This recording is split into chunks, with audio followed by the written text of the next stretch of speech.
And we will keep this alumni train running with one of our former sports editors and now undergraduate advisor for the journalism school, Mr. Schwoch.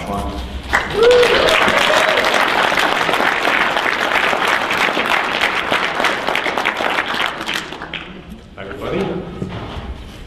It was 30 years ago, probably almost to the day, my sophomore year, that a professor named Jim Boffman in the journalism school pulled me aside after my news writing lab and said, Badger Herald's looking for somebody to write a sports column. Why don't you give it a shot? At the time, I was aspiring to be a sports radio announcer, and I hadn't given print a lot of thought, but the radio station was broken at the time, and I didn't have a lot to do. So I said, well, I'll write a column and I'll bring it over to the Badger Herald. At that time, the big sports controversy on campus was conduct at the Badger football games. Nick Penzensaler and I were just talking about how the big thing now is there's rumors they're going to try and stop the students from swearing. You know, the naughty word cheers. Back then the problem was the students were ripping the bleachers off their. They were passing them to the top of the stadium and throwing them.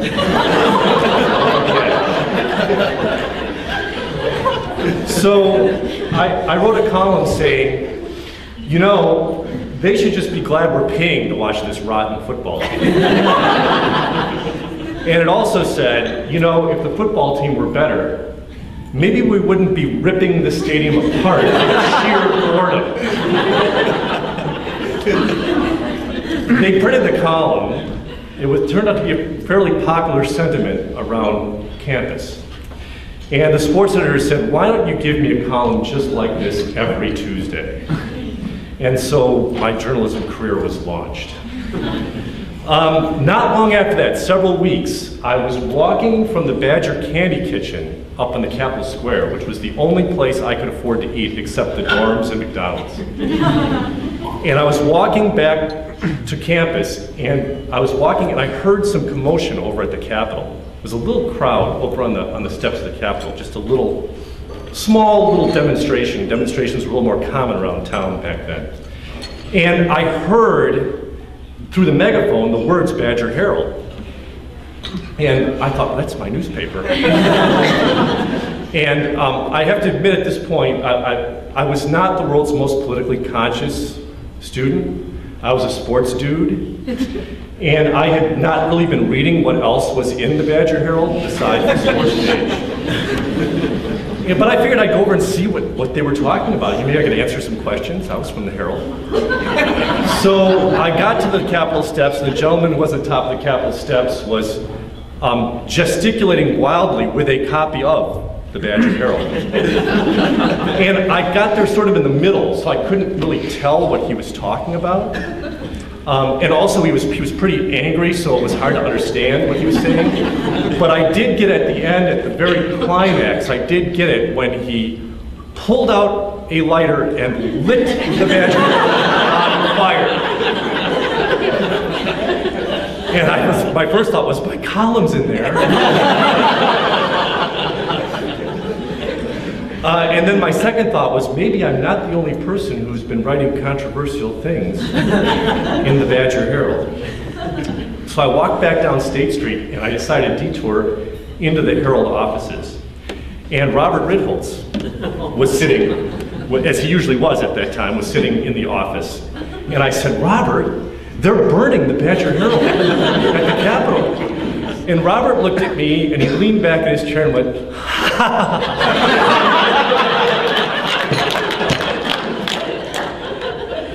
And I think that Robert was laughing not because they were necessarily, that they were burning the Badger Herald at the Capitol, but that I would be at all upset or surprised that they were burning the Badger Herald at the Capitol. So at that point I sat down and began reading some recent back issues of the Herald, especially the editorial page. And that's when I knew fully what I had gotten into. But lo and behold, I changed. I became a little more politically conscious working around these people. Even though I didn't always agree 100% with the content or particularly the tone of some of the writing, it made me think. And I became sort of a politically interested person. Later that year, I campaigned, got involved in the presidential election on campus. I campaigned for John Anderson, and then later Ronald Reagan on campus. And when I got out into the journalism world and became a sports writer and got tired pretty fast of sports writing, I became a political writer, and then later a political communications person. And now, lo and behold, I am back. Now I am the teacher in the journalism school and an advisor in the journalism school. I have the privilege of being one of the board advisors, as Professor Blockman was when he just first pulled me aside. Professor Blockman, until very recently, was my boss. He just finished his term as director of the J School. Things are different on campus these days. The students are not nearly so politically conscious or motivated. You don't see as many demonstrations. In my day, if they changed the menu at Gordon Commons, we would be burning the chancellor in effigy. And you don't see as much as that of that anymore. Students are too busy building their resumes to be concerned about stuff like the world. But one thing really hasn't changed since my day, and that's the Herald is still the place on campus where you read what needs to be said, no matter who is going to get burned up about it. And I'm finding, especially with this staff, I feel that spirit, especially with this staff that I'm so honored to work with right now. I feel that same sort of fearless spirit. It's a remarkable thing in young people who are responsible for their own newspaper, their own corporation.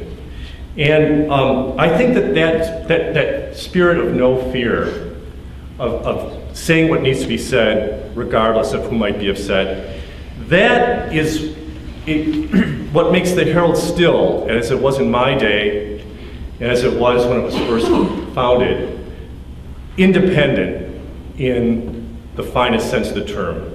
More than the financial independence, more than any contractual independence, that independence of voice is what really is the common thread that runs from Nick's day through my day, down to your day. And I'm very proud to be helping you maintain that fearless spirit today. And hopefully I'll be back to see you for many years to come. Thank you.